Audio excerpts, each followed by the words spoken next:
Yo soy la resurrección de la vida. Eu sou a ressurreição e a vida. Quem crê em mim, ainda que esteja morto, viverá.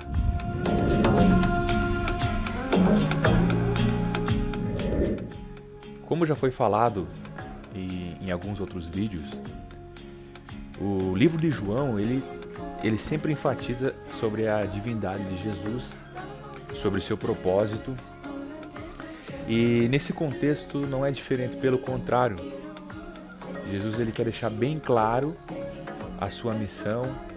Jesus era muito amigo de Lázaro. E algumas pessoas foram até Jesus informando que Lázaro estava muito enfermo.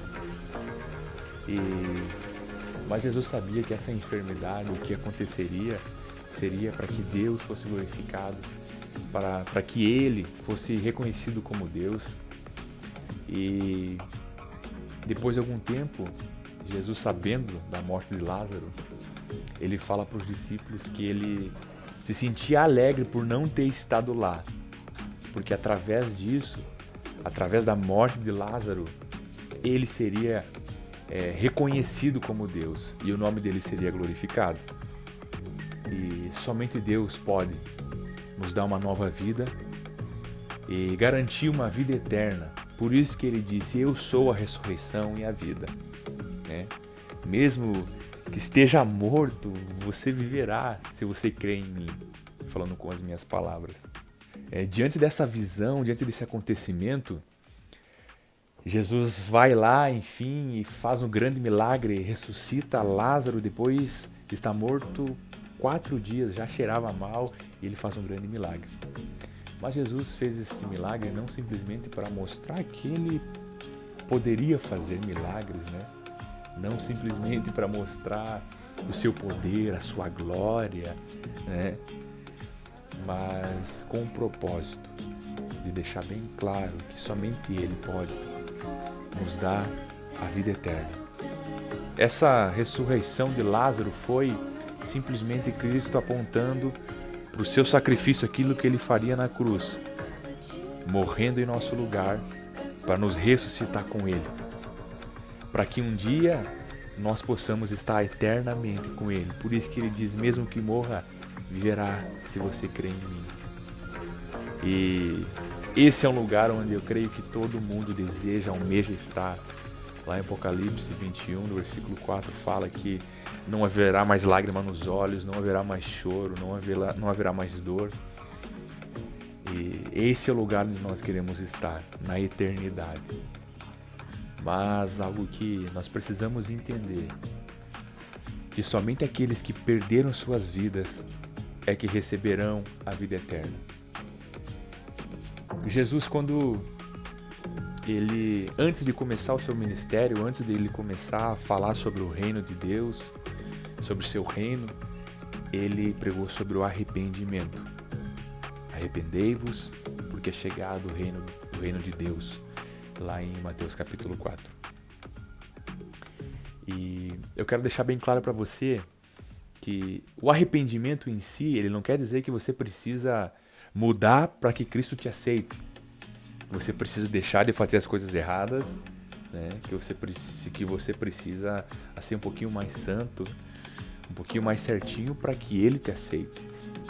Na verdade, o sentido de arrependimento, no original, ele vem de metanoia, mudança de mente, mudança de visão, mudança de direção. Ou seja, eu pego os meus conceitos, as minhas experiências, os meus achismos, a minha vida, né? Como se fosse uma lente, e eu tiro essa lente e coloco a lente do Evangelho, a lente do Reino de Deus, e me rendo totalmente a Ele. E a partir do momento que eu me rendo, Ele passa a habitar em mim, e consequentemente eu vou sendo transformado, eu vou sendo moldado por Ele. E essa mudança de visão, essa mudança de mente, vai me transformando cada dia mais parecido com Cristo. E eu quero dizer para você que conheceu teve experiências com igrejas evangélicas e se decepcionou, pessoas que talvez manipularam você falando simplesmente sobre dinheiro, sobre que você teria que dar algo para receber. Entenda que o cristianismo, ele não tem a ver com essas coisas. O reino de Deus não tem a ver com isso. O reino de Deus tem a ver com a transformação minha de dentro para fora. Eu começo a enxergar a vida numa perspectiva de amor, de justiça, de altruísmo, de equidade. Coisas que somente uma pessoa com uma mente transformada por Jesus consegue viver isso.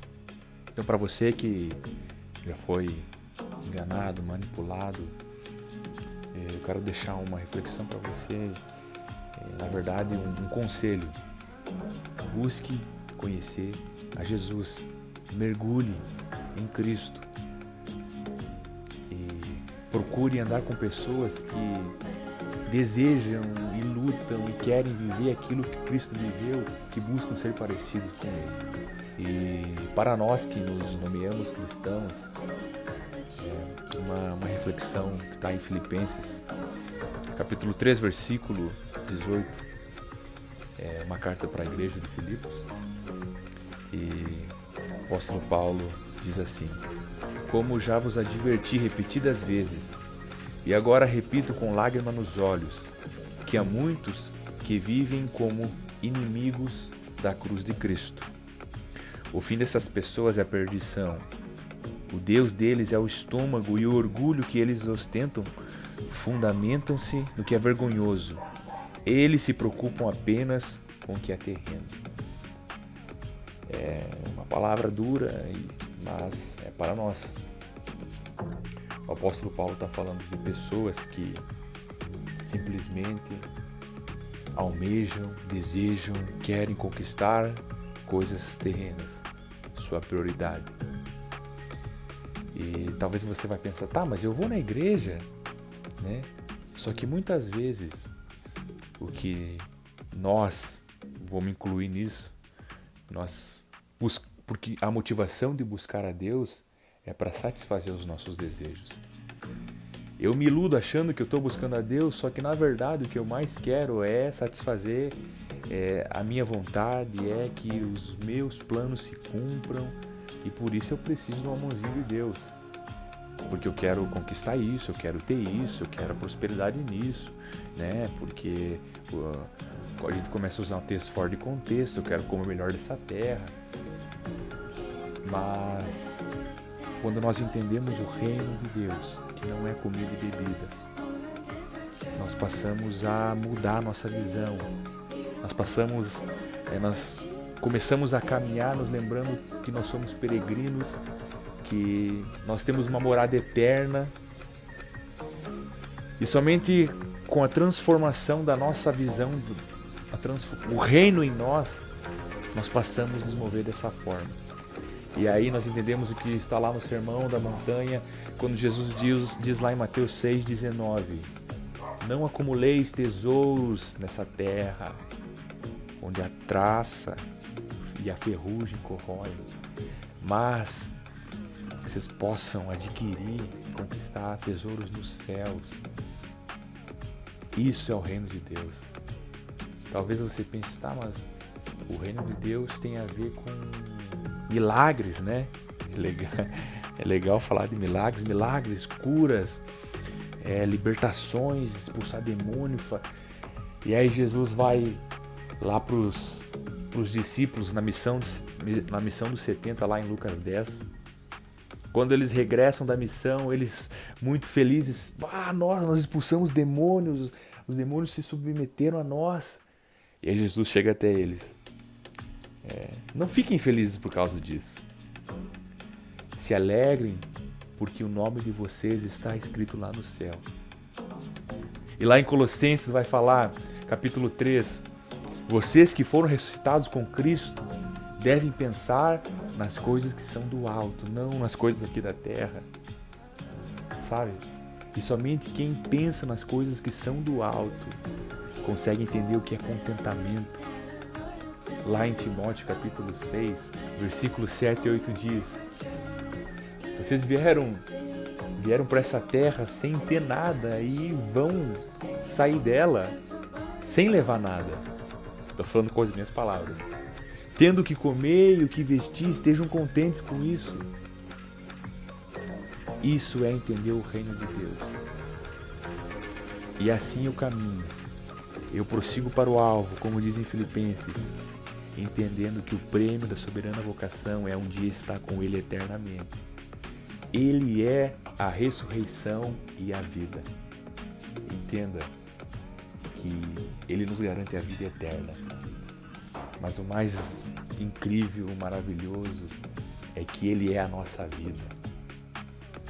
Nós temos um Deus grande e poderoso que ressuscita mortos, mas um Deus perto, um Deus conosco, Emmanuel, que chora conosco.